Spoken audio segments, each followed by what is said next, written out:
En fait, il y a certaines choses que, après 15 ans, 20 ans, même voire un peu plus, j'ai découvert que non, que il y a des informations, quand on ne les a pas, on ne peut pas atteindre d'autres niveaux dans la foi chrétienne. Je n'ai rien contre la prière. Je n'ai rien contre le jeûne. Je n'ai rien contre tout ce qu'on peut faire pour être en communion avec l'Esprit de Dieu. Je n'ai rien contre. Mais ce que je sais, c'est que non, que tant qu'on n'a pas atteint certains niveaux spirituels, quand je parle de niveau spirituel, je parle de tant qu'on n'a pas reçu notre connaissance, notre niveau, notre vie peut rester au même niveau, même pendant 30 ans, même si on a le Saint-Esprit. En fait, le Saint-Esprit ne change pas la vie du quelqu'un. C'est choquant, mais c'est la vérité. Parce que Paul, qui est un grand théologien, va faire une déclaration assez puissante dans le livre de Romains. Paul va dire un truc dans Romains 12, le verset 2, si on peut lire ensemble, s'il vous plaît. Il va dire que soyons, c'est ça? Il va dire soyons transformés par le renouvellement de votre intelligence. C'est ça? Afin que vous discernez, disons ensemble. Oui. Ne vous conformez pas au siècle présent. D'accord. Mais soyez transformés par le renouvellement de l'intelligence. Oui. Afin que vous discerniez quelle est la volonté de Dieu, ce qui est bon, agréable et parfait. D'accord. On va s'appuyer sur cette déclaration. On ira certainement ailleurs, mais on va rester là-dessus et nous allons étudier, pas le mot à mot, mais on va tenter de rentrer dans la pensée de l'auteur pour comprendre ce qu'il veut réellement dire à ce moment-là.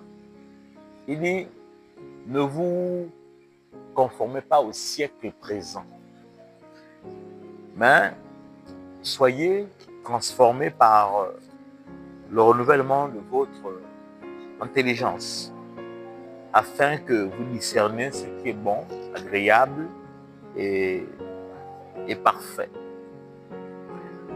Ça veut dire que la volonté de Dieu se discerne pas au travers du Saint-Esprit, mais de l'intelligence.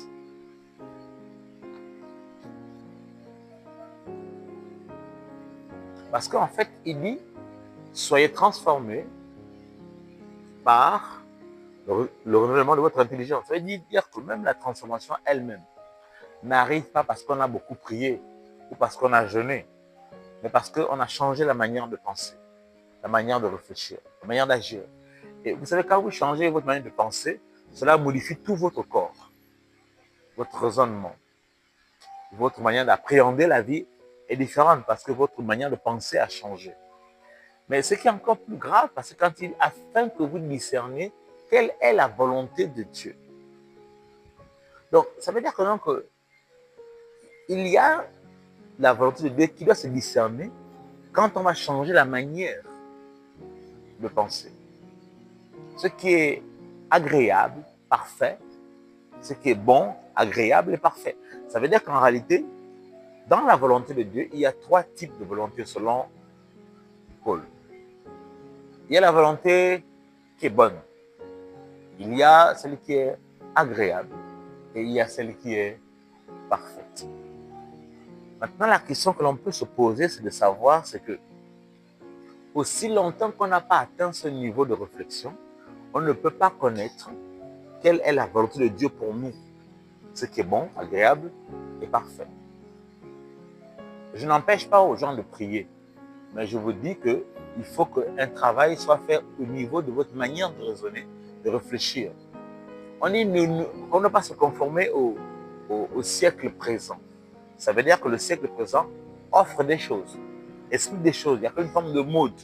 On dit ne suivez pas la mode. Il ne faut pas être conforme. En fait, si une église fait quelque chose, vous dans votre église, vous n'êtes pas forcé de faire comme eux ils ont fait. Mais par contre, ce que vous devez faire, c'est réfléchir afin de trouver quelle est la volonté de Dieu à l'intérieur. Amen. Alors, je vais laisser ce verset, plutôt, on va rester sur ce verset plutôt. Et nous allons lire un texte. Genèse 1, et verset 28. C'est la déclaration que Dieu fait quand il va créer l'homme. Genèse, verset 28. Dieu les bénit. Dieu leur dit, soyez féconds, multipliez, remplissez la terre et la subjuguez, et dominez sur les poissons de la mer, sur les oiseaux du ciel et sur tout animal qui se trouve sur la terre. Alors,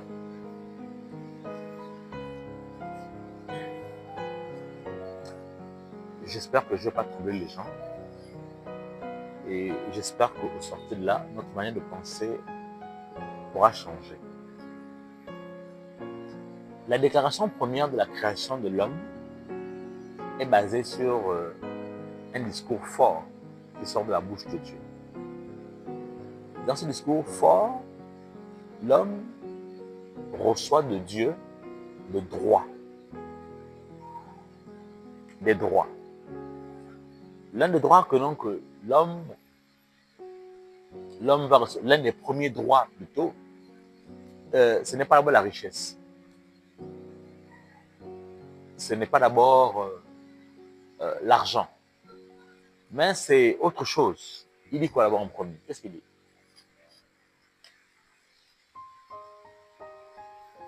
Il dit Dieu les bénit et oui. Soyez féconds, multipliez, remplissez la terre et la subjuguez. Amen. On va commencer par là. Tout homme sur terre est déjà béni.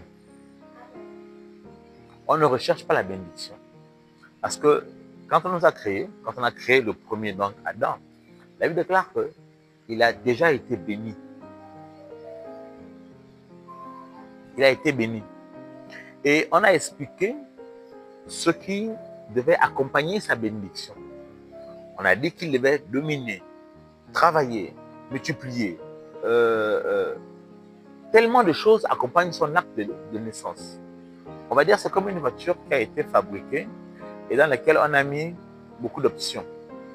Dans l'option de cette voiture, ce qu'on appelle full option, dans ces options, il y a une partie qui permet de pouvoir, quand on a un bouton, quand on appuie, quand on va appuyer sur le bouton, la voiture sera toute glacée à l'intérieur.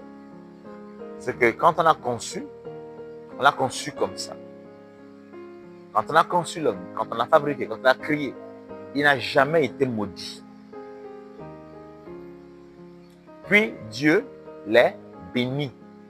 Ça veut dire qu'en réalité, naturellement, l'homme est béni. Il est béni.